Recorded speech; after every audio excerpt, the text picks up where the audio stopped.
ಸಹೋದರರು. ಧರ್ಮವೆಂದು ವಾಗಲಿಗಳು ಹಂಬಲಿಸುತ್ತಾ ಧರ್ಮವೇ ತನ್ನ ಉಸಿರೆಂದು ನಂಬಿರುವ ಧರ್ಮರಾಯರು ನನ್ನ ಸಹೋದರರು.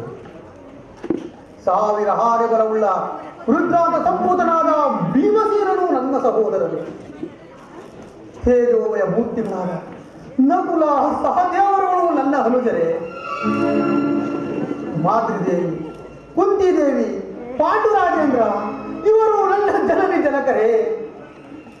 ಪರಶಿವನೊಡನೆ ಸರಿಸಮನಾಗಿ ಹೋರಾಡಿ ಪಾಶುಪತಾಸ್ತ್ರವನ್ನು ಪಡೆದು ಪಾರ್ಥ, ಪಲ್ಗುಣ, ಕಿರೀಟಿ, ಗಾಂಡೀವಿ, ಶ್ವೇತವಾಹನ, ದೀವಸ್ತು, ಅರ್ಜುನ ಎಂಬ ದಶನಾಮಗಳಿಂದ ಕೂಡಿ ದಶ ದಿಕ್ಕುಗಳಿಗೆ ದಿಗಂತ ಕೀರ್ತಿ ಜ್ಯೋತಿಯಾಗಿ ಯಾರ ಯುದ್ಧಕ್ಕೆ ನಿಂತರೂ ಅಪಜಯವನ್ನೇ ಹೊಂದದ ನಾಳೆಯ ಪರಮ ವೈರಿಸಿದ ಆ ಅರ್ಜುನ, ಹೇ ಅರ್ಜುನ, ಆ ಅರ್ಜುನರು ನನ್ನ ಸಹೋದರನೇ.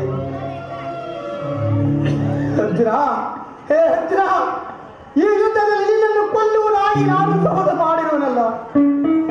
ನಿನ್ನ ಶಿರಸ್ಸು ಈ ಭೂಮಿಯ ಮೇಲೆ ಬಿದ್ದು ರಕ್ತದ ಒಡವಿನಲ್ಲಿ ಬಚ್ಚಿಕೊಂಡು ಹೋಗುವುದನ್ನು ಈ ಪಾಪಿ ಕಣ್ಣುಗಳಿಂದ ಹೇಗೆ ನೋಡಿ ಸಹಿಸಲಿ?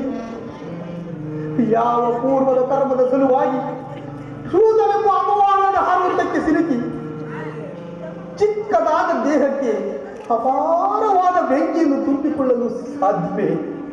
ಇದುವರೆಗೂ ಬಂದು ಹೊರಟವರು ಯಾರನ್ನೇ ತಿಳಿಯಲೇ ಪಡುತ್ತಿದ್ದ ಈಗ ಇಂಥವರೇ ಬಂದು ಹೊರಬರುವರೆಂದು ತಿಳಿದ ಬಳಿಕ ಎಂತಹ ಪ್ರಾಪ್ತಿಯಾಯಿತಲ್ಲ.